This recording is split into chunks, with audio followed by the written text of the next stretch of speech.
Hi guys, welcome back to this new episode of the IR Strikes Back. So today we're gonna talk about Day6. And we're not going to talk about a documentary that was made based on the concert. No, we're talking about the journey in the US to celebrate their 10 years anniversary. We're talking about 6 Day, the movie. If you haven't watched it, I really invite you to go watch it. So at the beginning of this movie, which is a bit in between a documentary and a reality show, so the first scene is Young-K meeting up with a Canadian at a pool and discovers that Canadian guy is actually a veteran from the Korean War, which is the first conflict of the Cold War, which is also often forgotten. And he links that to the fact that he was also in the army. And he reminds the foreign audience that military service in South Korea is still mandatory for all males and maybe soon female. But in Canada, the military service is not mandatory anymore. This scene serves to remind us that Canada and South Korea are linked through that war because we send Canadian soldiers there. And it's very interesting because when we first watched this movie, I wondered if this scene was adapted depending on which country or city it's projected. Because we obviously saw it in Canada. So I'm wondering if you have seen the Day6 movie. Tell us in the comments if it was modified depending on where you watch it. So then we understand that this is the journey in the US. So throughout all the movie, it's too reminiscent about the journey of Day6 as a K-band. So throughout their journey, they link their adventures with songs which are meaningful and representative of what is happening in their journey. It's interesting because it aims to make links between a foreigner scenery and their songs, which are from South Korea, as we were saying in the episode of part 1 and part 2 of Wednesday season 2. There's a clear link between American pop culture and South Korea pop culture. Because the question is, why did they choose to film it in the US and not in South Korea? Because they debuted in South Korea in underground concert alley, and it could have been more meaningful to do that same journey in South Korea. Yeah, they want to show the world that they are successful so they can go to the United States. Because as we mentioned in K-Pop Demon Hunters, if you haven't watched our episode on K-Pop Demon Hunters, I invite you to click over our head, please guys. In the movie, if they were in South Korea, the impact wouldn't be the same because people were like, yeah, we get it, you are popular in Asia. But in United States, that's a different country and different culture, that's many hours of flight. So the impact is different. But why, again, United States? Why not Canada, Mexico, or France, or Britain? Yes, it's because, as we mentioned in K-Pop Demon Hunters, Koreans, even if they have a divided opinion on the United States, especially these days, they still perceive the US as being successful, as being the top, because we must not forget that Day6 is a Korean band, and all good bands recently have been coming from Western countries. For example, the UK had Queens, the Beatles, Pink Floyd, but all these artists at some point went to America and became successful also there and internationally. So it's to showcase that Day6 stands on the same grounds as other bands that are operating nowadays in the US more than the UK. They're successful as a band. But also they are successful as musicians because I don't remember exactly where in the movie, but we saw them in, I think, Mountain, and that's the exact same place where Bensis Boone shoot his music video for Beautiful Thing, which was quite popular in 2024. So they show that, yes, they are popular as band. As a Korean band, but they're also good musician. And it's why, as Lawrence was saying, we see them in iconic places in what we believe is California, but they say they didn't disclose the exact localization of each place that they visit, but we can suppose that it might be California. And they meet throughout their journey different Western artists. First, there's the indigenous artists that they meet in the desert, and they decide to play music together and blend the two styles after having helped them conveniently in the scenario. So they meet them, and then they go to some kind of small festival in the desert, which turns out to be very lame.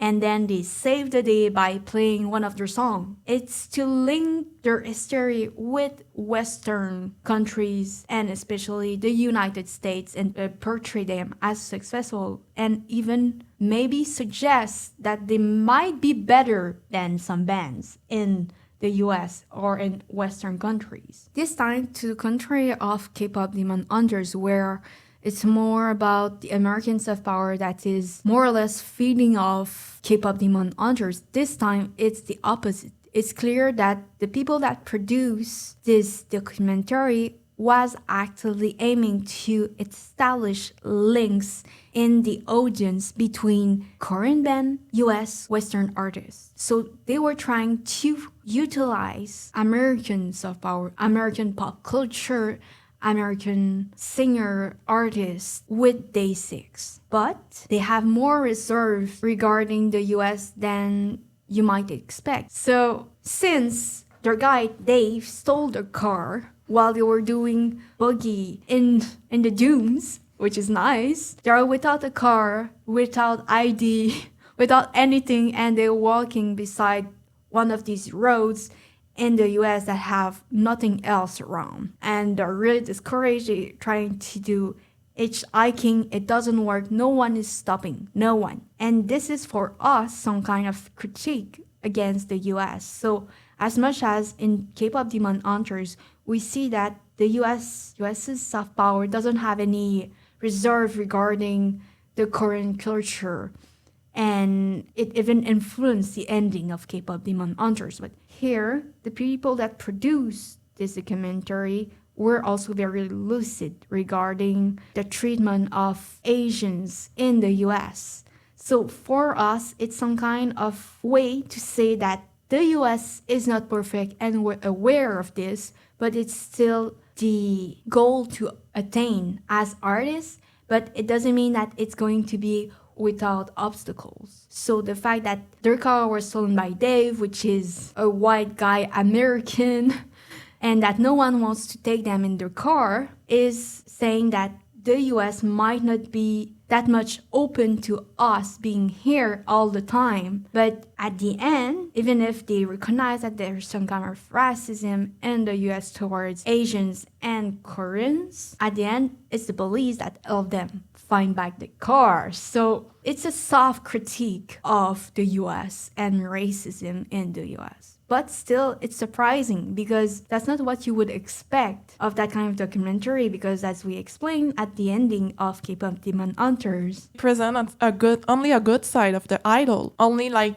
when they are perfect. But in America, the artists can show flaw. And if they break up, okay, we'll deal with it, but not with idol. If they break up, first of all, how can they be in couple? And second of all, if they break up, oh my god. What? Oh my god, scandal. They try to portray the artists, the Korean artists, as being ideal, and that's why fans should be fans of them. Because they're an ideal, they're something that fans dream of in different ways, like musically, as a dancer, as a vocalist, etc. Okay? They are the fantasy of fans. As much as for male K-pop groups or female K-pop groups. So the fact that we see Day6 in this situation is special because usually you wouldn't see an obstacle. So the fact that everything we know is scenarized, but the fact that they added this, that was a message, we know that there's challenges as being Asians in the US and as being Korean artists. Yeah, at the MTV Award, we are seeing two sides of the story. On the one side, we have Katseye. When they are performing, the crowd is crazy. The crowd is actually singing louder than the idol herself. But on the other side, we have Rosé. When she won her award for Apateur, the crowd isn't cheering very much for her. And when it's Ladygaga's turn, the crowd is very happy and it's cheering a lot more. So it's clear that what they wanted to say in Day6 documentary was that it might be difficult to be artists in Western countries, especially the US. But at the end, it's an happy ending. Of course, they find back the car because life, and it's due to the help of the police in the US. So they kind of show a good side of the US. That's why we're saying it's a soft critique, but it's still referring to something that is true and that we can all see in Hollywood.